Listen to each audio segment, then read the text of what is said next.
오늘은 에레미야 4장 1절로 4절의 말씀을 통해서 우리를 향한 하나님의 마음이라는 제목으로 말씀을 좀 나누려고 합니다. 요즘 제가 주일마다 듣는 찬양이 있습니다. 소리엘이라고 하는 CCM 가수들이 불렀던 찬양인데요. 제목이 이렇습니다. 이런 교회 되게 하소서라고 하는 제목입니다. 내용이 이렇습니다. 진정한 예배가 숨쉬는 교회, 주님이 주인 되시는 교회, 믿음의 기도가 쌓이는 교회, 최고의 찬양을 드리는 교회, 말씀이 살아 움직이는 교회, 성도의 사랑이 넘치는 교회, 섬김과 헌신이 기쁨이 되어 열매 맺는 아름다운 교회, 주님의 마음 닮아서 이웃을 사랑하는 교회, 주님의 영광 위에서 빛 대신 주님 전하는 교회, 사랑의 불꽃이 활짝 피어나 날마다 사랑에 빠지는 교회, 주께서 사랑하는 우리 교회가 이런 교회가 되게 하소서. 아마 제 마음이기도 하겠지만 우리 하나님의 마음이지 않겠나라고 하는 생각이 들어서 주일 아침 설교를 준비할 때마다 이 찬양을 틀어놓고 듣습니다. 저는 이 땅의 교회가, 특별히 도초동북교회가 이런 교회 되기를 소망합니다. 그리고 저와 여러분이 이런 교회 만들어가는 귀한 하나님의 자녀들 되시기를 주님의 이름으로 축원합니다. 오늘 본문 속에 등장하는 선지자는 에레미야 선지자입니다. 설명이 뭡니까? 바로 눈물의 선지자라고 합니다. 민족의 멸망 앞에서 멸망한다라고 말할 수밖에 없는, 그리고 멸망해야 된다라고 그 말씀을 선포하라고 하시는 그 하나님의 마음을 대변할 수밖에 없는, 그래서 말씀을 선포할 때마다, 멸망을 전할 때마다 눈물을 흘리면서 또한 자신의 자녀들을 멸망시킬 수밖에 없는 하나님의 마음에 대변해서 자꾸 눈물이 흘러갈 수밖에 없는 선지자. 그래서 그는 눈물의 선지자라고 우리는 그를 부릅니다. 그래서 에레미야서는 계속해서 남유다의 멸망을 선포하고, 심지어 그 선포 때문에 같은 민족에게 배척당하고 고난당하는 선지자의 모습을 우리는 말씀을 통해서 만나게 되는데, 바로 그 말씀이 에레미야서입니다. 그럼에도 불구하고 우리가 에레미야서를 통해서 절망하고 낙심하는 것이 아니라 오히려 그곳에서 하나님의 음성을 들어야 하는 이유는, 그것은 에레미야의 선포 속에 담겨진 하나님의 진심이 겉으로 드러나는 메시지와는 전혀 다르기 때문입니다. 그 안에 백성들을 향한 분노와 책망만 있는 것이 아닙니다. 그 안에는 남유다 백성들, 아니 이스라엘 백성들을 향한 하나님의 마음이 들어 있습니다. 그것은 단순히 그들만을 위한 마음이 아니라는 것입니다. 바로 오늘을 살아가는 저와 여러분을 향한, 우리를 향한 하나님의 마음일 것입니다. 그럼 오늘 우리는 말씀을 통해서 하나님의 마음이 무엇인지를 알아보고 우리의 신앙을 점검하고 돌아보는 귀한 시간 되시기를 주님의 이름으로 축원합니다. 먼저 하나님의 마음은 무엇입니까? 백성들이 하나님께 돌아오는 것입니다. 오늘 1절과 2절의 말씀입니다. 여호와께서 이르시되 이스라엘아, 내가 돌아오려거든 내게로 돌아오라. 내가 만일 나의 목전에서 가증한 것을 버리고 내가 흔들리지 아니하며 진실과 정의와 공의로 여호와의 삶을 두고 맹세하면 나라들이 나로 말미암아 스스로 복을 빌며 나로 말미암아 자랑하리라. 지금 하나님의 마음은 어떻습니까? 그 하나님의 마음을 알기 전에 백성들은 어떤 상태입니까? 북이스라엘이 멸망하고 이제 남유다가 하나님의 백성들로 남아있는 상황 앞에 그들은 여전히 그들의 방식으로 살아갑니다. 그리고 돌이킬 수 없는 상황 속에서 입으로는 하나님을 찾지만 실제로는 그렇지 않는 그들의 모습을 우리는 보게 됩니다. 저와 여러분은 어떻습니까? 우리는 입술로만 하나님을 찾고 있지는 않습니까? 코로나19가 발생하면서 여러 가지 다양한 신앙의 모습들이 나타납니다. 어떤 사람들은 아예 주저앉아 버리기도 하고요. 이때 어떤 사람들은 어떻게 하면 하나님을 더 만날 수 있을까 고민합니다. 어떻게 하면 예배를 한 번이라도 더 드릴 수 있을까? 어떻게 하면 성도들이 하나님을 떠나지 않을까? 이런 마음들로 교회를 돌아보고 다시 한번 목사들의 모습을 살피고 목회자들이 회개해야 된다라고 선포하시는 목사님들도 있습니다. 또 성도들을 향해서 이때가 주님을 만날 때입니다라고 말하기도 합니다. 성도들은 어떻습니까? 스스로 더 거룩하려고 애를 쓰는 성도들도 있습니다. 그런데 우리가 정말 돌아봐야 될 우리의 모습은 어떻습니까? 정말 그렇게 우리도 하고 있는가라고 하는 것이죠. 위기 속에서 진심이 나오기 마련입니다. 그런데 정말 그런가 하는 것이죠. 그런데 놀랍게도요, 위기 속에서 이스라엘 백성들은 진심으로 하나님께 돌아가기를 원했습니다. 3장 22절 하반절부터 마지막 25절까지 이렇게 그들은 하나님 앞에 고백합니다. 보소서 우리가 주께 왔사오리 주는 우리 하나님 여호와이시니이다. 작은 산들과 큰 산 위에서 떠드는 것은 참으로 헛된 일이라. 이스라엘의 구원은 진실로 우리 하나님 여호와께 있나이다. 부끄러운 그것이 우리의 청년의 때로부터 우리 조상들의 산업인 양떼와 소떼와 아들들과 딸들을 삼켰사온 즉 우리는 수치 중에 눕겠고 우리의 치욕이 우리를 덮을 것이니 우리는 우리와 우리 조상들이 청년의 때로부터 오늘까지 우리 하나님 여호와께 범죄하여 우리 하나님 여호와의 목소리에 순종하지 아니하였음이니이다. 이들의 고백입니다. 저와 여러분의 지금 이 시대의 고백은 어떤 고백을 하고 계십니까? 이기 앞에 한탄만 하시겠습니까? 아니면 하나님의 마음을 알려고 애쓰며 우리의 모습을 돌아보려고 하시겠습니까? 그것에 대한 하나님의 응답이 무엇인가? 그 안에 담겨진 하나님의 마음은 무엇입니까? 돌아오려거든 나에게로 돌아오라. 너희가 돌고 돌아서 돌아올 것은 나밖에 없다라는 하나님의 말씀입니다.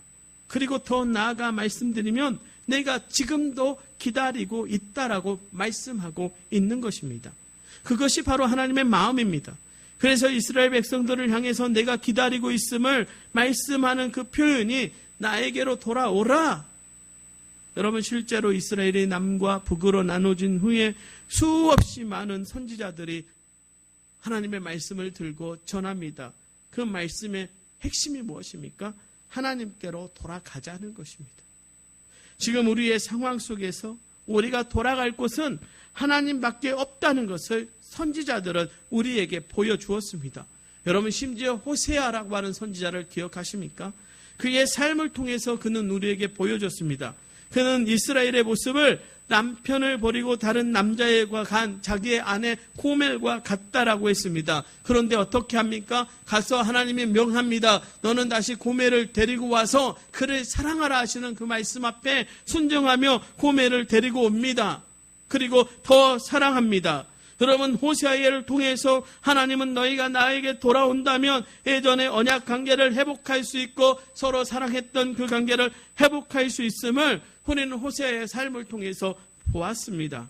그래서 호세아는 우리에게 이렇게 고백하지 않습니까? 호세아 6장 1절의 말씀입니다. 오라 우리가 여호와께로 돌아가자. 여호와께서 우리를 찢으셨으나 도로 낫게 하실 것이요 우리를 치셨으나 싸매어 주실 것이요. 그렇습니다. 우리는 돌아가야 합니다. 지금 이스라엘 백성들이 선택하고 돌아갈 수 있는 곳은 바로 하나님뿐입니다. 그것은 호세아도 오늘의 에레미야도 알고 선포하고 있음을 우리는 기억해야 합니다. 그것은 그들에게만 적용되는 것이 아닙니다. 바로 오늘을 살아가는 저와 여러분에게도 해당됩니다. 몇 년 전에 한국교회 안에 몇 년 동안 흘렀던 이야기가 있습니다. 초대교회로 돌아가자. 기억나시죠? 초대교회로 돌아가야 한다라고 하는 구호가 각 교회마다 일어났습니다. 그런데 초대교회와 같은 교회가 있습니까? 제가 너무 어려운 걸 늘 물어보니까요. 우리 교회를 한번 생각해 보십시오. 우리 교회가 초대교회와 같습니까? 여러분 우리가 통계를 매년 교회가 각 교단이 냅니다. 성도들의 숫자가 줄어들었습니다. 올해는 아마 더 줄어들었을 것 같습니다. 저희 교단은 몇 년 전에 교단이 생긴 이래 최저의 숫자를 기록했답니다. 그런데 놀라운 사실이 한 가지 있는데요. 목회자의 수와 교회의 수는 오히려 증가했다는 거죠. 그럼 무엇이 문제입니까? 겉으로는 한국의 교회가 거룩해지고 거대해졌습니다. 그런데 바로 그것에만 집중했다는 것입니다. 여전히 양적인 부흥만 하려고 하는 환상에 교회가 사로잡혀져 있습니다. 지금은 안 그럴 것 같습니까? 지금도 여전히 그 환상에 사로잡혀져 있습니다. 나주에 한 목사님이 전화가 왔어요. 부교역자를 좀 구해달라고. 이런저런 얘기하는데 요즘 목회자들, 제 후배 목사님들은 어떤 줄 아십니까? 큰 교회 아니면 안 가려고 한다는 거예요. 이런저런 얘기 나누다가 그래요 목사님 저도 한번 기도해보고 좋은 사람 있으면 추천할게요 하고 끊고 다른 후배 목사님에게 제가 전화를 했습니다. 야 이런 교회가 있는데 참 목사님이 좋은 생각을 가지고 좋은 부목사님 오시면 함께 동역하길 원하는데 혹시 주변에 좋은 목사님 있으면 좀 소개해 줄 수 있어? 라고 물어봤더니 그 후배 목사님의 첫 마디가 뭔 줄 아십니까? 나주를 누가 가요? 이게 한국교회 현실입니다. 큰 교회는 가려고 하죠. 큰 교회는 있으려고 합니다. 제가 그 소리를 듣는 순간에 부끄러웠습니다. 성도들 앞에 말씀 전하는 제가 너무 부끄러웠습니다. 한국교회 목사들이 이러고 살아가는데 성도들에게 거룩을 이야기하고 하나님께 돌아가자고 이야기할 수 있을까? 하나님의 마음을 성도들에게 내가 어떻게 전할 수 있을까? 우리도 하나님의 마음 몰라 살아가고 있는데 여러분 우리가 진정으로 고민해야 할 것이 그것 아니겠습니까? 하나님 앞에 선 교회, 하나님을 기쁘시게 하는 교회에 대해서 우리는 고민해야 합니다. 고민하지 않기보다는 생각들이 여전히 초대교회로 돌아가자라고 하는 구호 안에서 그들의 신앙이 아니라 그들의 양적인 부흥에 우리는 더 많은 관심이 있는 것이고 그 다음에 그것이 되기를 우리도 그렇게 되기를 원하고 있다라고 하는 것이죠. 여러분 사실 우리가 초대교회로 돌아가자라고 말하는 실제적인 의미가 무엇이겠습니까? 그들의 신앙으로 돌아가자는 것입니다. 그들이 하나님 앞에 보였던 그들의 신앙으로 회복하자는 것입니다. 오늘 장로님의 기도처럼 안디옥 교회가 그리스도인이라고 하는 부름을 받았던 그때로 그들이 왜 그리스도인이라고 부름받았는가라고 하는 것을 우리가 생각하면서 그 모습으로 살아가자는 것입니다. 그런 차원에서 보자면 이런 의미 아니겠습니까? 그들이 우리에게 보여줬던 나눔과 섬김, 그리고 하나님 앞에 순결을 각오하고 살았던 그들의 신앙, 곧 오실 예수님, 우리가 기다리면서 내가 내일 예수님 때문에 죽더라도 나는 하나님 앞에 설 거야. 나는 예수님 붙들고 살 거야. 오늘 우리가 찬양했던 그 찬양처럼 지금까지 지내온 것이 다 주님의 은혜인데 내가 어찌 그 은혜 잊고 살리 하면서 십자가 붙들고 주님 이 십자가 내가 놓으면 안 되지요 하며 살았던 그때로 돌아가자는 것 아닙니까? 그런데 우리는 왜 구호만 외치고 있다는 것이죠? 여러분 구호는요 입으로 외치는 것이 아니라 삶으로 외쳐질 때 능력이 되는 것을 여러분 믿으시기 바랍니다. 여러분 말씀이 언제 우리에게 능력됩니까? 말씀을 우리가 붙들고 우리가 그 말씀 앞에 순종하며 삶으로 그 말씀 앞에 살아갈 때요. 삶에서 우리의 말씀이 드러날 때요. 삶에서 하나님의 말씀이 드러날 때요. 그래서 우리는 이제 삶의 구호로 믿음의 구호로 살아가야 합니다. 그 구호가 뭡니까? 우리 하나님께로 돌아가자는 것입니다.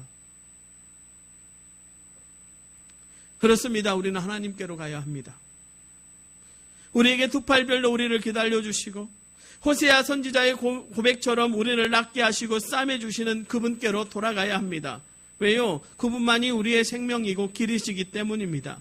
그래서 하나님께서는 말씀하십니다. 너희가 돌아오려거든 나에게로 돌아오라 라고 말씀하신 것입니다. 그것은 바로 너희가 돌아올 것은 나밖에 없어. 그러니 지금이라도 너희의 길이 어떤지, 잘 가고 있는지 아니면 잘못 가고 있는지 살펴보고 그 길이 아니라면 어서 빨리 나에게로 너희의 발걸음을 돌려 돌아와라 라고 우리에게 말씀하고 계신다는 것입니다. 여러분 잘 가고 계십니까? 여러분의 믿음의 길이 겉으로 거룩함만 추구하는 길은 아닌지, 나는 잘하고 있는데 내 이웃에 내 옆에 있는 다른 성도가 못해서 나는 이래, 우리 교회는 이것밖에 안 돼 라고 하고 있지는 않는지, 여러분, 우리의 모습을 온전히 돌아보면서 우리가 온전히 주님 앞으로 돌아가서 주님의 마음을 나타내고 있는 말씀, 나에게로 돌아오라 라고 하는 그 말씀에 순종할 수 있는 저와 여러분 되시기를 주님의 이름으로 축원합니다. 그럼 무조건 돌아가기만 하면 됩니까? 아니요. 오늘 본문은 우리에게 돌아오라는 하나님의 말씀에 분명한 조건이 있음을 보여줍니다. 그것은 무엇인가? 세 가지로 말씀하시는데요. 너희가 나에게로 돌아오려면 이 세 가지가 너희의 삶 가운데서 선행되어야 해 라고 말씀하십니다. 그 첫 번째가 뭐냐면 가증한 것을 버리라 라고 말씀하고 계십니다. 여러분, 하나님이 아닌 우상 삼았던 것, 저는 이것을 우리의 기준으로 하나님을 규정지었던 죄를 버려야 한다라고 말하는 것입니다. 여러분, 우리가 우상 삼았던 것 있죠? 여러분, 하나님보다 앞세운 것들이 있죠? 그것이 물질일 수도 있고 자식일 수도 있고 세상의 것일 수도 있습니다. 우리는 그것을 앞세워서는 안 됩니다. 이제 그것들을 버려야 합니다. 내 마음의 한복판에 하나님이 주인 되지 않은 것, 우리는 버려야 합니다. 내가 여전히 내 성질을 가지고 내가 내 삶의 주인 되어져서 내가 마치 주인인 것처럼 내 삶을 마음대로 살아가고 있는 우리의 모습을 버려야 할 줄로 믿습니다.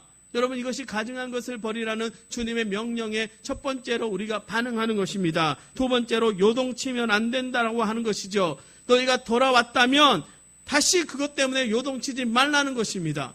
여러분, 그것 때문에 요동치지 말라. 너희가 우상 삼았던 것, 가증하게 했던 그것, 가증한 것이라고 생각하는 그것으로 다시 돌아가려고 몸부림치지 말라는 것이죠. 여러분, 하나님이 여러분의 삶의 주인 됐다면 그냥 주인을 바라보면서 나아가는 것 아니겠습니까? 흔들릴 필요가 무엇이 있겠습니까? 우리는 자꾸 흔들리려고 하죠. 세상의 것. 조금만 더, 조금만 더. 어느 영화를 보았습니다. 게임과 관련된 영화인데요. 한 아이가 게임을 합니다. 그런데 게임을 이제 끝내고 잠을 자야 되는데 1분만 더 해 하고 하는 게임에서 계속 그 소리가 들립니다. 어떤 일이 벌어졌는가? 그 친구가 게임을 하면 한 달이 훅 지나가 버립니다. 한 달 동안의 기억이 다 잊어버리는 거죠. 그리고 또 게임을 했더니 1분 게임 했다고 생각했는데 5년이라는 세월이 지나가. 거기에 모든 것이 몰입되어져서 다른 것이 보이지 않습니다. 친구도 떠나가버리고 부모도 떠나가버리고. 여러분, 우리가 하나님을 붙들지 않으면 하나님이 어느 순간 우리를 버려버릴지도 모른다는 것이죠. 우리가 세상의 것에 흔들리면 하나님이 어느 순간 우리의 손을 놓아버릴 수 있다라고 하는 생각을 여러분 가지셔야 합니다. 그것이 포로의 생활 아니었습니까? 이제 우리가 돌아가기로 작정했다면 흔들리지 말고 요동치지 마십시오. 첫 번째로 이렇게 말씀하십니다. 여호와께서 사랑의 심을 두고 진실과 공평과 정의로 맹세하라. 무슨 말씀입니까? 하나님을 바로 섬기고 그에게 뜻을 세우고 성실하게 믿음의 사람으로 살아갈 것을 그리고 이웃을 돌아볼 것을 맹세해야 한다라고 말씀하고 계신 것입니다. 한마디로 말한다면 이제 너희의 이전 삶은 완전히 버리고 나에게로 돌아오라라고 말씀하고 계십니다. 즉 너희가 돌아오려면 그것이 전제되어야 한다는 것입니다. 그렇게 하려면 어떻게 해야 합니까? 그것이 저와 여러분이 오늘 나눌 고민입니다. 그럼 하나님의 마음이 돌아오기를 바라시는 그 하나님이라면 우리로 어떻게 돌아오기를 바라고 있는가? 그 대답을 우리가 좀 살펴볼 필요가 있는 것이죠.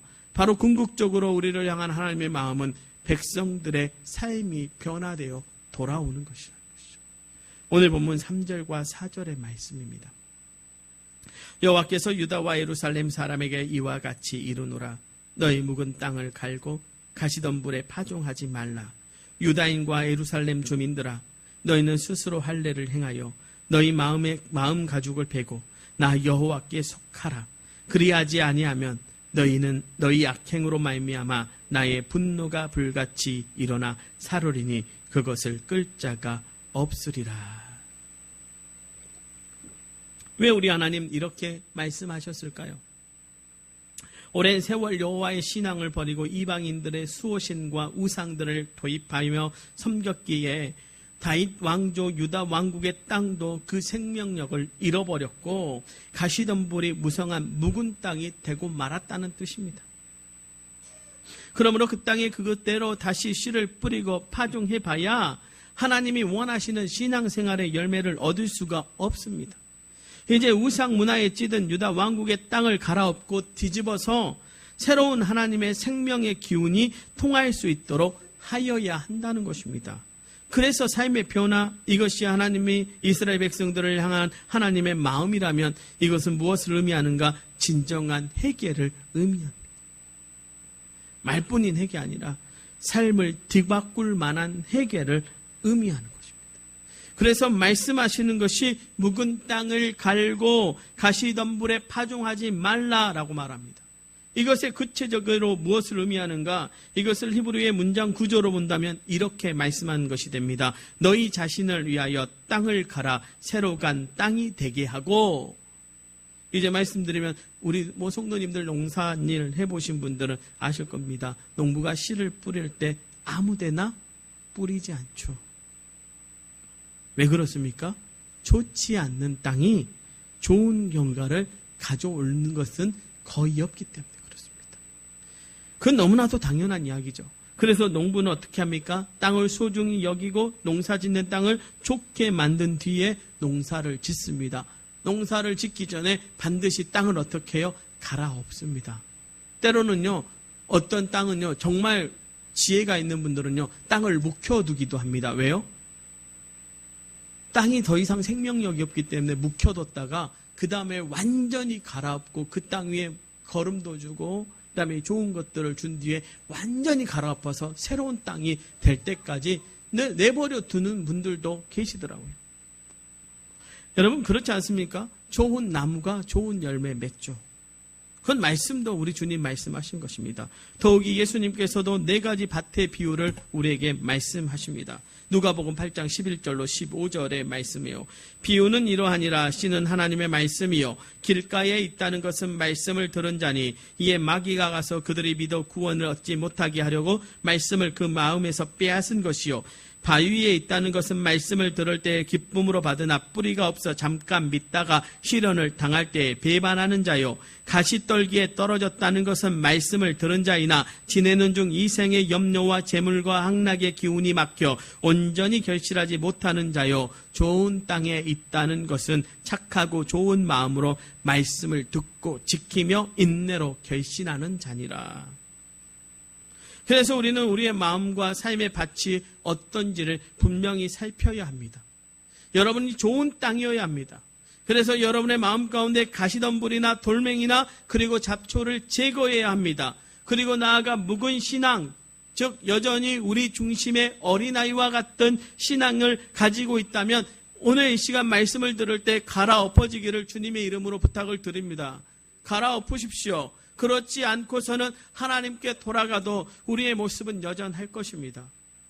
더 나아가 오늘 말씀은 우리에게 마음의 할례를 받으라고 말합니다. 할례가 무엇입니까? 하나님과 백성들의 언약의 증표 아닙니까? 그런데 그것을 마음에 하라고 하십니다. 오늘 말씀을 직역해보면 이것입니다. 하나님을 위하여 할례를 받으라. 또 너희 마음의 표피를 없애라. 받다는 것이 우리를 위한 것이라면 할례는 하나님을 위하여 하라고 말씀합니다. 그것은 저와 여러분에게 하나님의 언약을 기억하라는 것입니다. 진정으로 하나님께 속하라는 것을 의미합니다. 바로 진정으로 돌아오는 것은 겉으로 보여지는 형식의 예배가 아니라 너희의 삶을 드리는 예배를 회복하라고 말씀하고 계시는 것입니다. 즉 언약의 백성으로 그 언약을 마음의 거칠에 우리의 겉을 자랑하는 것으로 하지 말고 진짜 언약을 마음에 새겨 삶에서 그 언약을 지키며 하나님을 위하여 살아가라는 것을 의미하고 있는 것이죠. 이것이 오늘 진정으로 우리가 원하는 돌아옴에 대한 하나님의 마음입니다.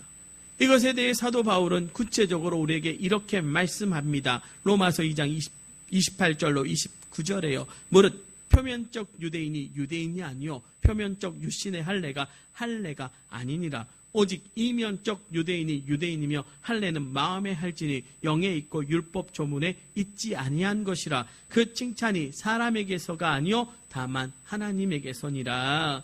이것이 구체적으로 무엇을 의미합니까? 마태복음 7장 21절의 말씀이요, 나더러 주여 주여 하는 자마다 다 천국에 들어갈 것이 아니요 다만 하늘에 계신 내 아버지의 뜻대로 행하는 자라야 들어가리라. 아버지의 뜻대로 살아가라는 것을 의미합니다. 이면적 유대인이라는 의미가 그렇습니다. 그래서 하나님을 위하여 그 삶을 살아가는 삶으로 변화되는 것을 의미합니다.